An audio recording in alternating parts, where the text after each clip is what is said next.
Dan cara seperti itu diambil dari kitab ini. Nah, saya nggak sebut lah. Ini ada 4 jilid kitab ini. Dan ini asli kitab rujukan tukang sihir nomor 1 di dunia.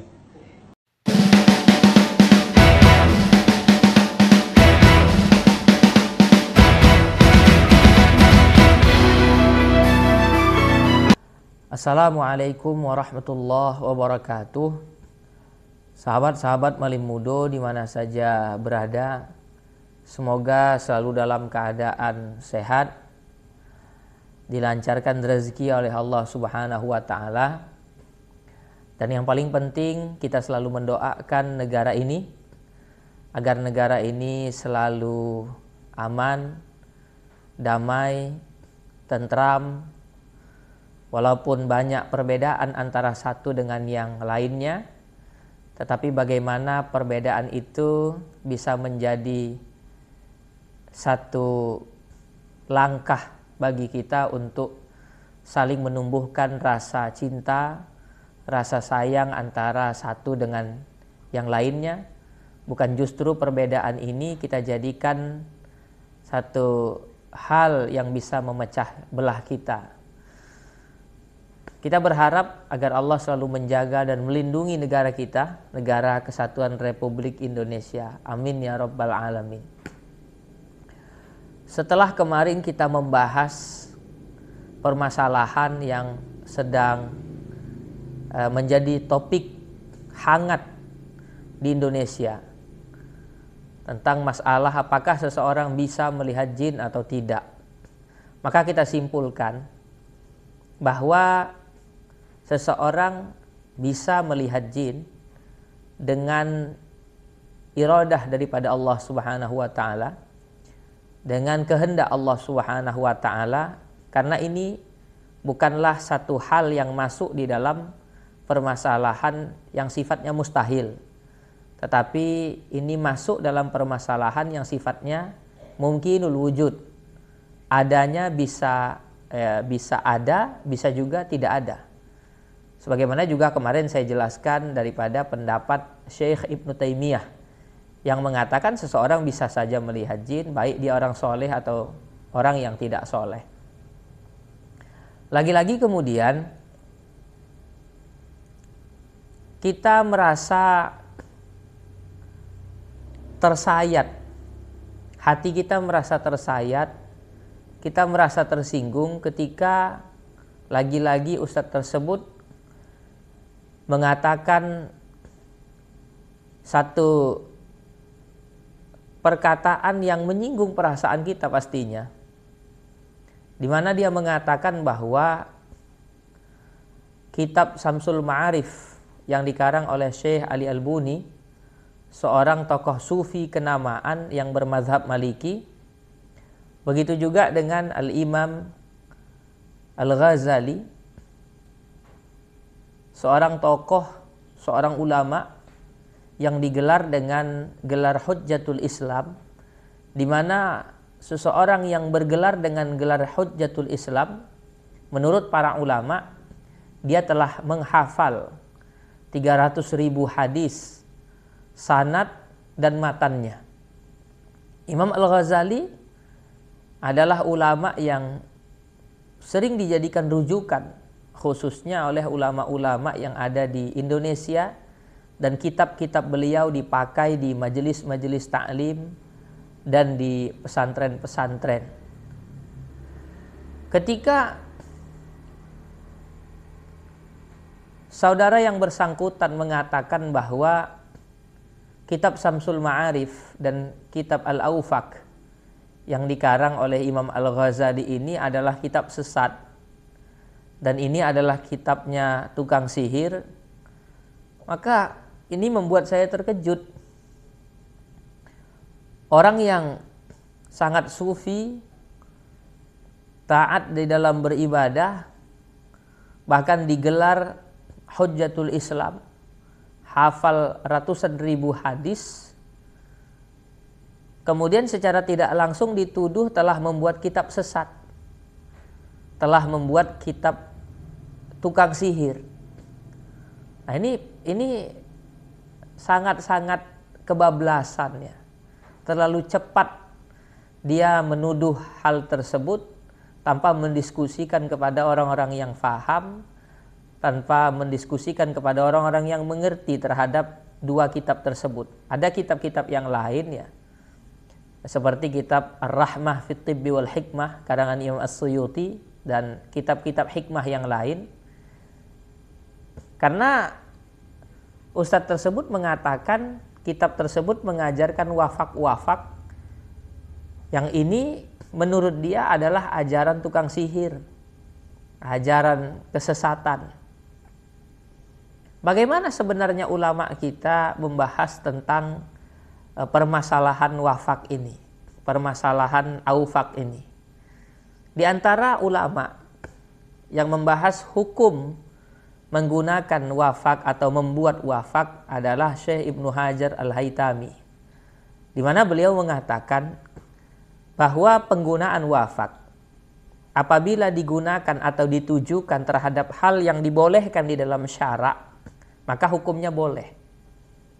Tetapi apabila penggunaannya digunakan terhadap hal-hal yang diharamkan di dalam syarak, maka hukumnya pastinya haram, tidak dibolehkan. Artinya tidak mutlak boleh dan tidak mutlak juga haram. Memutlakkan satu keharaman terhadap wafak ini terlalu gegabah, begitu. Maka saya mengambil kesimpulan di sini bahwa penggunaan wafak itu seperti penggunaan sebuah pisau. Apabila seseorang menggunakan pisau untuk hal-hal yang dibolehkan, maka pastinya hukumnya boleh. Tetapi apabila seseorang menggunakan pisau terhadap hal-hal yang tidak dibolehkan, seperti membunuh, menyakiti orang dan lain sebagainya, pasti hukumnya diharamkan. Jadi menurut ulama tergantung daripada tujuan dan niat orang yang membuat wafak. Juga membuat wafak ini bukan sembarangan, bukan sembarang orang. Dan tidak sembarang orang itu boleh mempelajari ilmu ini. Dilihat dulu ya kapasitas dia, ya dilihat dulu apakah dia termasuk orang yang bisa ya sudah memenuhi kriteria untuk mempelajari ilmu-ilmu tersebut, ilmu hikmah di dalam membuat wafak dan lain sebagainya. Kalau dia tidak memenuhi kriteria, maka biasanya para ulama tidak membolehkan dia untuk mempelajari ilmu tersebut. Kemudian sebagian orang bertanya, ada yang bertanya, gimana itu ada kertas terus digambar, ada huruf misalnya huruf lamnya di kotak-kotak gitu, ada huruf lamnya, ada huruf toknya, ada huruf iya-nya, ada huruf fa-nya, ke bawah begitu juga, ke samping begitu juga, ke atas begitu juga, dari sudut mana saja dibaca, bacaannya sama. Ya, ini salah satu daripada contoh wafak. Bagaimana ini sesuatu yang begini, kemudian faedahnya apa? Nah ini makanya saya katakan bahwa orang yang tidak paham terhadap satu ilmu, ya, dia akan melihat bahwa ini ilmu apa? Ini nggak jelas ini. Kenapa? Karena dia tidak bertanya kepada orang yang paham. Jadi ada simbol-simbol di dalam ilmu aufak, di dalam ilmu wafak, kemudian dikomentari oleh orang yang tidak mengerti itu. Pastilah kemudian orang yang tidak mengerti itu akan acuh terhadap hal itu. Karena memang dia tidak paham. Atau menyalahkan hal tersebut karena memang dia tidak paham. Ini saya sering mengibaratkan seperti orang yang kalau buat SIM itu nembak. Ini kita tahu-sama tahu ya. Kalau ada orang buat SIM itu nembak. Ini bahasa Medannya ya. Nembak. Kemudian dia naik sepeda motor, berhenti pada satu tempat. Di mana di tempat itu ada tiang. Kemudian di tiang itu ada satu simbol, huruf P, kemudian ada garisnya. Karena dia tidak paham ini simbol apa, dia tidak mengerti ini simbol apa, dia parkirkan saja keretanya di situ. Kemudian ketika ditilang dia marah-marah. Dia marah-marah, kenapa ditilang Pak? Saya kan parkir, mohon maaf Pak, silakan dilihat. Ini ada simbol huruf P, kemudian ada garis-garisnya seperti ini. Ini maksudnya dilarang parkir. Tapi karena emang dasar dia buat SIM-nya nembak, akhirnya dia tidak paham terhadap simbol ini. Dia tidak mengerti terhadap simbol ini. Gitu. Begitulah orang yang mengomentari wafak, tetapi dia tidak pernah belajar tentang itu, dia tidak pernah mengerti tentang itu. Maka mudah saja dia menyalahkan, acuh dan lain sebagainya. Kemudian ada lagi yang mengatakan, mana mungkin ada kertas, kemudian ditulis-tulis, terus tiba-tiba jadi ada khasiatnya, jadi ada manfaatnya. Saya sering katakan begini, ini ada uang 10.000. Ini tadi saya pinjam ya, ini bukan uang saya, ini saya pinjam. Sebelum kertas ini disahkan oleh Bank Indonesia, kemudian ada gambarnya, ini ada gambar dari pahlawan ya, Franz Kaisipo, uang 10.000 rupiah. Ada gambar orang yang sedang menari di belakangnya. Sebelum kertas ini bergambar seperti ini dan disahkan oleh Bank Indonesia, kertas ini tidak ada manfaat apa-apa. Tetapi kemudian setelah kertas ini disahkan oleh Bank Indonesia, bergambar, ada tulisannya, ada nomor serinya, ada benangnya dan lain sebagainya, maka ini jadi ada manfaatnya. Coba saja datang ke warung Padang, kasihkan sama dia, ada manfaatnya. Akan berubah menjadi satu bungkus nasi yang bisa mengenyangkan kita. Iya, ada manfaatnya. Setelah ada tulis-tulisannya dan lain sebagainya, ada manfaatnya. Atau sebuah lembaran ijazah yang sebelum ditulis, sebelum dibuat menjadi ijazah dan diletakkan nilai-nilai, masih kosong, nggak ada manfaatnya. Tetapi setelah dia ditulis dan lain sebagainya, dicetak menjadi sebuah ijazah, maka ada manfaatnya. Kita datang ke satu pabrik dengan membawa lembaran ijazah tadi, kemudian dengan melihat itu, oh nilainya tinggi dan lain sebagainya, cukup dengan kriteria, maka orang ini diterima kerja di situ. Dan karena kertas ini tadi, wasilah daripada kertas ini tadi menghasilkan gaji sebulan sekali. Ini saya ingin melogikakan di situ. Nah, di dalam pembuatan wafak, itu tidak sembarangan setiap orang bisa menulisnya. Ada tirakat-tirakat yang dilakukan. Ditulis dengan berwudu, bersuci. Dan tidak sembarangan orang yang menulisnya. Bahkan terkadang ditulis dengan sholat dulu 2 rakaat, sholat hajat kah atau lain sebagainya. Kemudian ketika menutupnya ada doa khusus yang dibaca. Apa namanya ini? Inilah yang disebut dengan tajribah. Nah, tapi kan sulit kita berbicara kepada orang yang tidak paham. Tajribah itu apa? Tajribah itu uji coba. Setelah ulama menguji dan mencobanya, ternyata manjur. Maka wafak ini hanya dijadikan sebagai wasilah, bukan merubah takdir seseorang. Kalau seseorang meyakini bahwa wafak itu bisa merubah takdir, maka ini tidak dibenarkan dalam agama. Sama seperti ketika orang meminum bodrek, ya, ketika ada orang pening, kemudian dia minum bodrek, diminumnya bodrek itu, kemudian baik. Dari mana kita tahu bahwa bodrek ini bisa menghilangkan pening? Karena adanya proses tajribah, proses uji coba. Tetapi bukanlah bodrek itu secara hakikatnya yang menghilangkan pening seseorang. Karena bodrek ini hanya sebagai wasilah saja.